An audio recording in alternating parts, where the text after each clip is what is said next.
Assalamualaikum warahmatullahi wabarakatuh. Halo, nama saya Putri Ningsi dari Universitas Singapura Bangsa. Adanya video ini untuk melengkapi tugas mata kuliah Pancasila. Assalamualaikum warahmatullahi wabarakatuh, Bapak. Saya Putri Ningsi dari Universitas Singapura Bangsa, Prodi Ilmu Hukum. Saya ingin mewawancarai Bapak tentang mata kuliah Pancasila. Bapak bisa memperkenalkan diri Bapak dulu. Perkenalkan, nama Bapak Samsul Panaji SPD, guru mata pelajaran pendidikan Pancasila dan Kewarganegaraan di SMA Negeri 1 Bojonegoro. Nah, ini adalah guru saya juga alumni di sini. Soalnya Bapak bagaimana menerapkan pendidikan Pancasila di sekolah? Pendidikan Pancasila dan Kewarganegaraan itu adalah salah satu mata pelajaran yang menanamkan nilai-nilai Pancasila. Jadi caranya ya bukan hanya pada mata pelajaran saja, tapi juga dalam kehidupan sehari-hari itu perlu diterapkan dalam kegiatan siswa. Salah satunya kita tahu sila pertama adalah ketuhanan yang Maha Esa. Maka sebagai seorang guru di sekolah, baik itu di SMP atau di SMA, kita harus memberikan contoh yang baik kepada siswa tentang ketakwaan kita kepada Tuhan yang Maha Esa. Itu yang pertama. Terus yang kedua, yang tidak kalah pentingnya adalah mengenai menghargai perbedaan di sekolah. Ya, memang Putri dulu sekolah di sini hampir atau semuanya bisa dikatakan Muslim gitu ya, tapi ini adalah sebuah tantangan bagi guru PPKN untuk mengajarkan arti sebuah perbedaan, menghargai sebuah perbedaan antara siswa yang beragama Muslim ataupun non-Muslim. Nah, ini di sekolah kita memang tidak ada contoh, tapi ini menjadi tantangan buat guru-guru di sini agar siswa kita terbiasa dengan perbedaan tersebut. Maka pengamalannya adalah memberikan contoh kepada siswa agar mereka mengamalkan Pancasila. Jadi intinya ya bukan hanya pada saat jam pelajaran PKN saja, tapi secara menyeluruh ada nilai-nilai Pancasila di setiap sendi kehidupan yang ada di sekolah.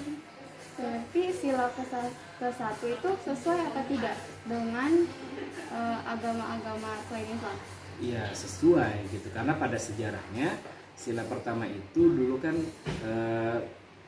ketuhanan yang Maha Esa ya, dan mewajibkan kepada pemeluk Islam untuk melaksanakan syariat Islam. Akan tetapi pada perkembangannya ya pada awalnya banyak pihak yang tidak setuju, terutama dari daerah-daerah timur yang mayoritas mungkin beragama Nasrani.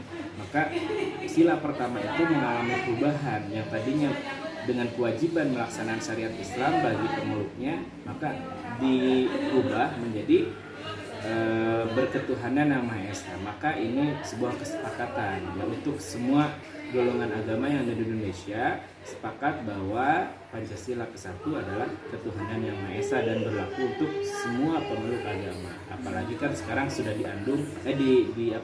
sudah ada dalam konstitusi kita bahwa kepercayaan itu juga termasuk hak bagi warga negara. Ya, misalkan kalau di Sunda itu ada yang namanya Sunda Wiwitan, ya.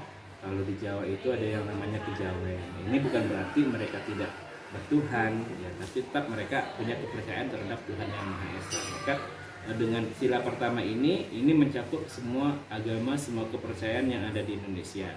Maka tidak berhak satu golongan manapun untuk mendikotomi ya atau mendeklarasikan diri sebagai agama yang berkuasa atau agama yang berlaku untuk semua orang. Tidak bisa, karena agamamu, agamaku, agamamu berlaku untuk dirimu, agamaku berlaku untuk agamaku gitu. Maka sila pertama ini melindungi setiap warga negara atas kepercayaan masing-masing gitu. Menurut Bapak, apa saja sila-sila yang harus diterapkan di masyarakat? Ya, sebetulnya dari 5 poin sila itu harus semuanya diterapkan ya, karena saling mendukung satu sama lain gitu ya. Sila pertama ketuhanan yang Maha Esa, tentu ini juga harus dilaksanakan. Jadi tidak ada poin yang harus diunggulkan, tidak ada sila yang harus lebih unggul atau ada sila yang di nomor 2 kan, tapi setiap poin-poin sila antara sila pertama sampai sila kelima itu ya memiliki perannya masing-masing dan tidak boleh semuanya itu adalah harus dilaksanakan ya.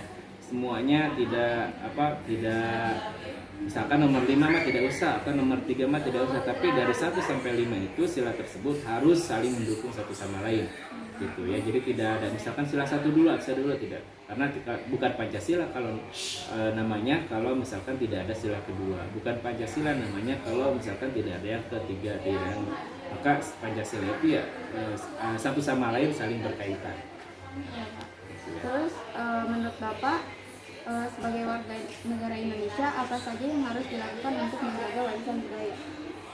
Ya, kita di Indonesia ini dianugerahi dengan berbagai suku bangsa gitu ya. Setiap pulau, ya, kan satu pulau itu ada bahasanya sendiri. Contoh di Jawa itu walaupun namanya Jawa, tapi di Jawa itu banyak suku, ada suku Jawa, suku Sunda, suku Betawi ya.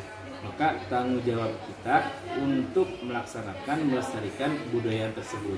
Ya, walaupun sekarang zaman globalisasi ya, misalkan bahasa yang digunakan adalah bahasa internasional, adalah bahasa Inggris, tapi sebagai bangsa Indonesia kita harus mengenal akar budaya kita sendiri ya.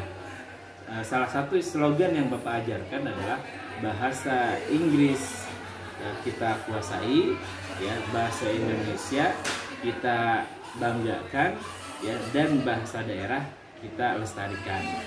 Jadi setiap budaya yang ada di Indonesia ini adalah harus menjadi identitas bagi negara Indonesia itu sendiri.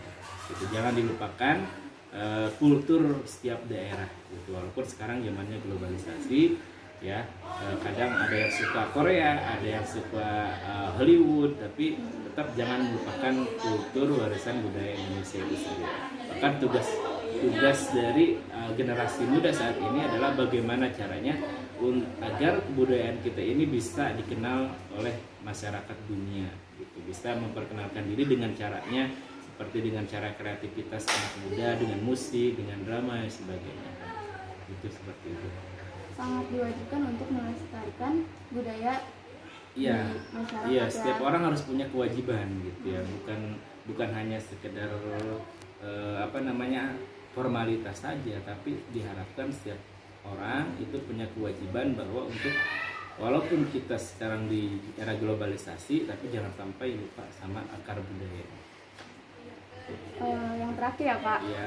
Bagaimana menerapkan keadilan sosial di masyarakat atau di sekolah? Ya, ini adil ini kadang sulit ya, kadang diucapkan mudah tapi diterapkannya sulit. Ya, penerapannya salah satunya adalah dengan contoh perilaku kita. Ya, bersikap adil, ya, dengan misalkan yang tidak dipungkiri bahwa di dalam suatu kelas itu tidak semuanya pintar atau tidak semuanya kurang pintar ya. Maka di situ perlu diajarkan bagaimana kita adil dalam memperlakukan siswa yang butuh perlakuan yang berbeda gitu ya. Misalkan Bapak ambil contoh saja gitu ya, ambil analoginya saja. Ketika anak atau seseorang itu pintar ya, atau si B itu kurang pintar, maka tidak adil ketika pengajarannya dilaksanakan dengan cara yang sama. Pengajarannya harus berbeda. Misalkan si A pintar ya, pengajarannya cukup dengan langkah-langkah 1, 2, 3. Si B misalkan kurang pintar, maka pengajarannya bukan hanya 1, 2, 3, tapi tambah lagi 1, 2, 3, 4. Itu namanya adil gitu ya. Jadi menerapkan keadilan sosial itu adalah setiap individu ya berhak atas atas perilaku, atas tindakan yang sesuai kebutuhannya gitu ya. Seperti misalkan di Jawa, misalnya Bapak ambil contoh pembangunan di Jawa ini, memang 50% masyarakat Indonesia itu tinggal di Jawa ya. Maka pembangunannya ya secara penduduknya banyak, maka pembangunannya lebih intens di Jawa. Tapi dengan adanya keadilan sosial itu, bagaimana caranya kita membangun secara merata di Sumatera, di Kalimantan, Sulawesi, gitu. Karena mereka sama-sama masyarakat Indonesia yang butuh pembangunan, baik dari segi pembangunan manusia maupun pembangunan infrastruktur itu sendiri, agar lebih baik lagi ke depan. Itu Bapak. Terima kasih Pak. Nah, seperti itu pemaparan tentang Pancasila di masyarakat ataupun di sekolah. Sekian, terima kasih Bapak. Ya, sama-sama. Assalamualaikum warahmatullahi wabarakatuh. Waalaikumsalam. Mungkin sekian dari saya tentang pemaparan Pancasila di masyarakat dan di sekolah. Kurang lebihnya mohon maaf. Wassalamualaikum warahmatullahi wabarakatuh.